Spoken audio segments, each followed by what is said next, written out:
പലതാണ് സിനിമ. പ്രശസ്തി ആഗ്രഹിച്ച്, പണം ആഗ്രഹിച്ച്, ചെറുപ്പം മുതലെയുള്ള ആഗ്രഹം നിറവേറ്റാൻ അങ്ങനെ പലർക്കും സിനിമ പലതാണ്. എന്നാൽ തമിഴ് സിനിമയിലേക്കൊന്ന് കണ്ണോടിച്ചാൽ രാഷ്ട്രീയത്തിനുള്ള ആദ്യ പടിയായാണ് പല നേതാക്കൾക്കും സിനിമ എന്ന് തോന്നും. തമിഴ് രാഷ്ട്രീയവും സിനിമയും ഒന്ന് പരിശോധിച്ചാൽ ചരിത്രം പറയും, സിനിമയിൽ നിന്ന് ജനഹൃദയങ്ങളിലേറിയ ഒരു താരം തമിഴ് ജനതയുടെ നേതാവായി വന്നാൽ ഇരു കൈയും നീട്ടി അവർ സ്വീകരിക്കുമെന്ന്. TVK നേതാവ് വിജയുടെ പരിപാടിയിൽ ലക്ഷക്കണക്കിന് ജനങ്ങൾ പങ്കെടുത്തതും അതൊരു തീരാ ദുരന്തമായി മാറിയതും ഇക്കാരണത്താലാണെന്നും പറയാം. പൊളിറ്റിക്കൽ ഐഡിയോളജി എന്നതിനപ്പുറത്തേക്ക് താരാരാധന കൂടിയായിരുന്നു അവിടെ കൂടിയ ജനത്തിന്റെ അർത്ഥം. തമിഴ് സിനിമയും രാഷ്ട്രീയവും തമ്മിലുള്ള ബന്ധം പൊതുവെ അംഗീകരിക്കപ്പെട്ട ഒരു സത്യമാണ്.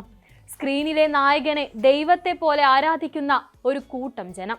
അത് സ്ക്രീനിൽ മാത്രമല്ല, പുറത്തിറങ്ങിയാലും ആരാധന കൊണ്ട് മൂടുമെന്ന് തമിഴ് ജനത വീണ്ടും വീണ്ടും തെളിയിക്കുകയാണ്. തമിഴ് സിനിമയിൽ നിന്ന് രാഷ്ട്രീയത്തിലേക്ക് ഇറങ്ങിയ നിരവധി പേരുണ്ട്, ജയിച്ചവരും തോറ്റവരും. എന്നാലും ഒന്നറിഞ്ഞു കളിച്ചാൽ, കൃത്യസമയത്ത് തീരുമാനമെടുത്താൽ സ്ക്രീനിൽ കണ്ട അതേ നായകനെ ജനഹൃദയങ്ങളുടെ നായകനാക്കാനും തമിഴ് ജനത മടിക്കില്ല എന്നത് സത്യം.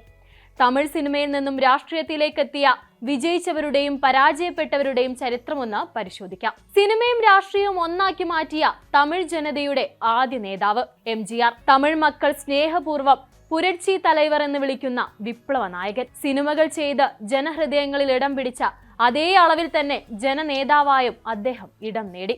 MGRന്റെ രാഷ്ട്രീയ ജീവിതത്തിന് നൽകിയ മൈലേജ് ചെറുതൊന്നുമല്ലായിരുന്നു. 1967 ദ്രാവിഡ മുന്നേറ്റ കഴകത്തിനു വേണ്ടി ഇലക്ഷൻ നിന്ന MLA ആയ MGR 1972 ഓൾ ഇന്ത്യ അണ്ണാ ദ്രാവിഡ മുന്നേറ്റ കഴകം എന്ന പേരിൽ സ്വന്തമായ ഒരു പാർട്ടി തുടങ്ങുകയും 1977 തമിഴ്നാടിന്റെ മുഖ്യമന്ത്രിയായി ചരിത്രം കുറിക്കുകയും ചെയ്തു. പിന്നീട് അതേ പാതയിൽ വന്നു തിളങ്ങിയ മറ്റൊരു സിനിമാ താരമായിരുന്നു ജയലളിത. സിനിമയിൽ MGRന്റെ നായികയായി തിളങ്ങിയ ജയലളിതയെ രാഷ്ട്രീയത്തിലേക്ക് കൈപിടിച്ചുയർത്തിയതും MGR തന്നെ. MGRന്റെ കാലശേഷം പാർട്ടിയുടെ തലപ്പത്തേക്കെത്തിയ വ്യക്തി.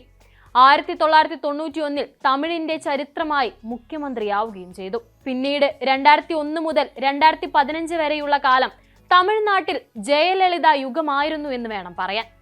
തമിഴ് മക്കളുടെ അമ്മയായി ജയലളിത അങ്ങനെ മാറി.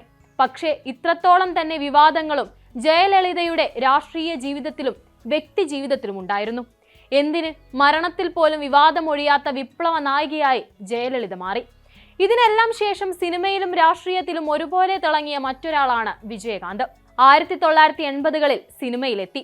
ആക്ഷൻ ചിത്രങ്ങളിലൂടെ തമിഴ് സിനിമയിലെ സൂപ്പർ താരങ്ങളിൽ ഒരാളായി മാറുകയും ചെയ്ത സൂപ്പർ നേതാവ്. 2006 വിജയകാന്ത് സ്വന്തമായ ഒരു പാർട്ടി രൂപീകരിക്കുന്നത്. ദേശീയ മുർപോക്ക് ദ്രാവിഡ കഴകം എന്ന് പാർട്ടിക്ക് പേര് നൽകി.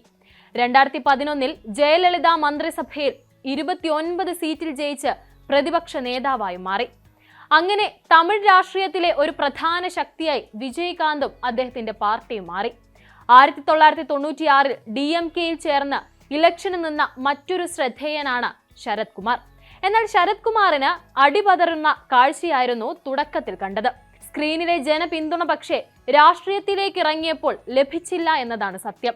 എന്നാൽ 2001 രാജ്യസഭാ മെമ്പറാവുകയും 2007 DMK വിട്ട് ഓൾ ഇന്ത്യ സമത്വ മക്കൾ കട്സി എന്ന പേരിൽ ഒരു പാർട്ടി രൂപീകരിച്ച് AIDMKയിൽ ചേരുകയും ചെയ്തു. ആ മാറ്റം ശരത് കുമാറിനെ തുണച്ചു എന്ന് വേണം പറയാൻ. 2011 2016 ഇലക്ഷനിൽ ജയിച്ച് MLA ആവുകയും ചെയ്തു. എന്നാൽ തോറ്റവരുടെ കൂടി ചരിത്രം ഓർമ്മിപ്പിക്കുന്നുണ്ട് തമിഴ് രാഷ്ട്രീയ ലോകം. ശിവാജി ഗണേശൻ, കമൽഹാസൻ തുടങ്ങിയവരൊക്കെ ആ പട്ടികയിൽ ഇടം പിടിച്ചവരാണ്. സ്വന്തം രാഷ്ട്രീയ പാർട്ടിയുടെ രൂപീകരണം വരെ എത്തി ദൗത്യം ഉപേക്ഷിച്ച രജനീകാന്തിനെയും തമിഴ് ജനത കണ്ടു. മക്കൾ നീതി മയ്യം എന്ന പാർട്ടി ഉണ്ടാക്കി ഒരു സീറ്റിൽ പോലും ജയിക്കാൻ കഴിയാത്ത കമൽഹാസനും അടിപതറിയ കാഴ്ച.